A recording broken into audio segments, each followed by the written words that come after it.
Halo guys, kembali lagi bersama gue Fadil dari Suka IT. Oke, baru-baru ini kan AMD merilis Ryzen APU 5000 series dengan arsitektur Zen 3. Nah, kebetulan gue megang Ryzen 7 5700G, yaitu versi tertingginya Ryzen APU 5000 series. Dia pakai 8 core seperti Ryzen 7 pada umumnya, dan IGP atau Integrated Graphics yang dia gunakan itu masih menggunakan arsitektur Vega dengan 8 compute units. Di sini sih gue nggak akan terlalu melakukan in-depth review karena gue yakin kalian sendiri juga sudah melihat berbagai review tentang Ryzen APU tersebut. Jadi pada video ini gue akan fokus dengan memory scaling pada Ryzen 7 5700G karena konsep integrated graphics kan cukup sensitif dengan spesifikasi RAM yang digunakan.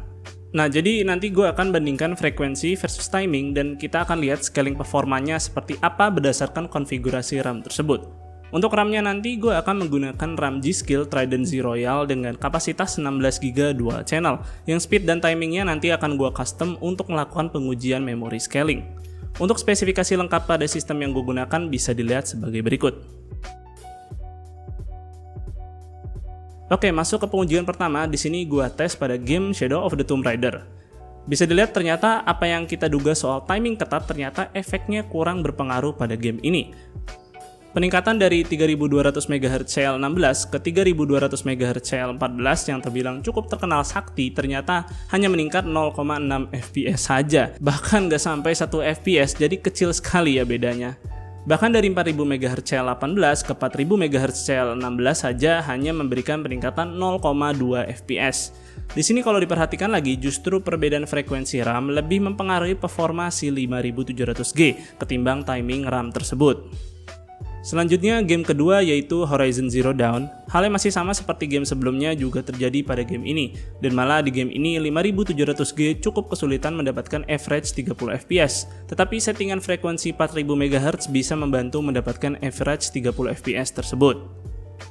Game berikutnya ada Assassin's Creed Valhalla. Di game ini tipis-tipis sekali ya perbedaan performanya, mau itu frekuensi atau timing RAM tersebut.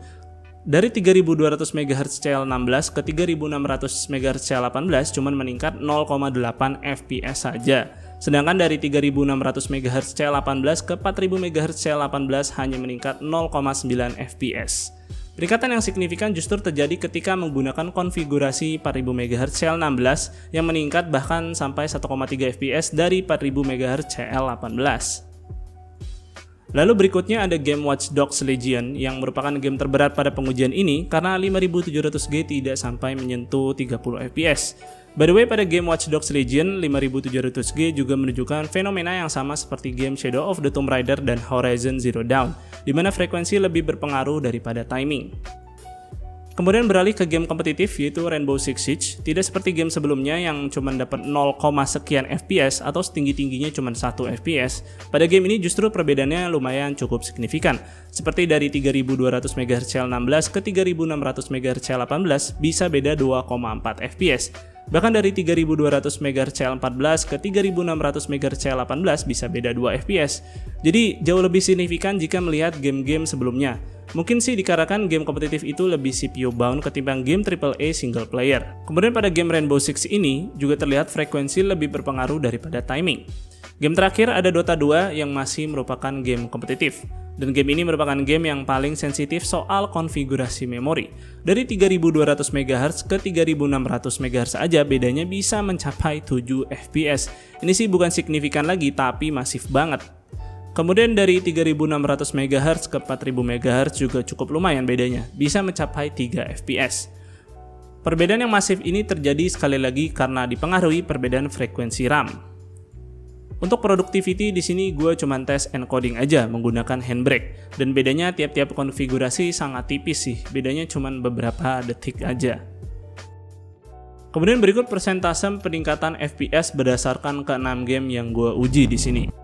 Terlihat ya dari data ini menunjukkan kalau frekuensi tinggi lebih mempengaruhi performa 5700G ketimbang timing yang ketat. Dari 3200 MHz CL16 saja bisa meningkat mencapai 11% menggunakan konfigurasi 4000 MHz CL18. Jadi kesimpulannya sih RAM frekuensi tinggi plus timing ketat memang memiliki performa terbaik. Tetapi tentu RAM tersebut memiliki harga yang cukup lumayan dan bahkan harganya bisa untuk dibeli RAM dengan frekuensi yang lebih tinggi walaupun timingnya longgar. Dan pada pengujian ini membuktikan kalau frekuensi RAM lebih tinggi berpengaruh pada performa 5700G ketimbang timing RAM tersebut.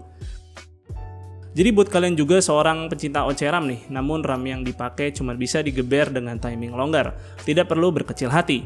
Kalian masih tetap bisa kok mendapatkan performa terbaik dari Ryzen APU dengan menaikkan frekuensi RAM tersebut.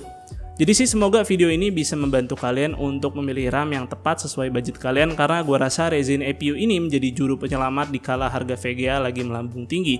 Jadi mungkin aja banyak dari kalian yang kepikiran untuk rakit PC menggunakan Ryzen APU seperti misalnya Ryzen 7 5700G ini. Oke, jadi segitu dulu sih untuk videonya kali ini. Semoga video ini bermanfaat buat kalian. Jika kalian berkenan, like dan share video ini, dan jangan lupa subscribe channel gue jika kalian gak mau ketinggalan konten dari gue. Dan jangan lupa follow Suka IT di Instagram dengan nama @suka_it. Gue Fadil dari Suka IT, pamit undur diri. See you on the next video.